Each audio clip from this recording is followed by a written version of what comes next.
Bem, qual é o composto formado pela combinação do elemento X, com Z igual a 20, e o elemento Y, o Z igual a 9?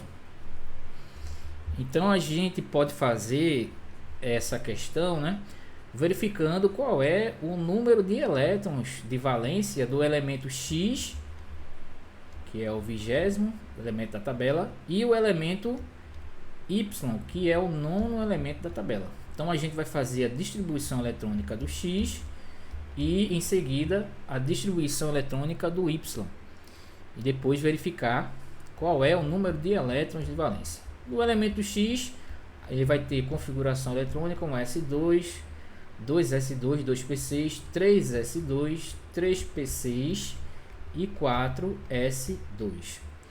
Já o elemento Y, ele vai ter distribuição eletrônica 1S2, 2S2 e 2P5. Examinando a quantidade de elétrons, né, de valência de cada um deles, observando que o elemento X ele terminou no subnível S, então já dá para determinar qual é o grupo que ele pertence. O mesmo acontece com o elemento Y, também terminou no subnível P, né? Um terminou em S e outro em P. Quando isso acontece, eu sei que eles são do grupo A, pertence ao grupo dos elementos da família A, grupo A. No grupo A, a gente vai observar o número de elétrons da última camada. No caso aqui do X, ele vai ter 2 elétrons, então ele pertence ao grupo 2A.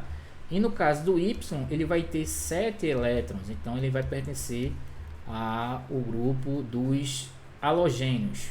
2A são os metais alcalinos terrosos e os 7A são os halogênios.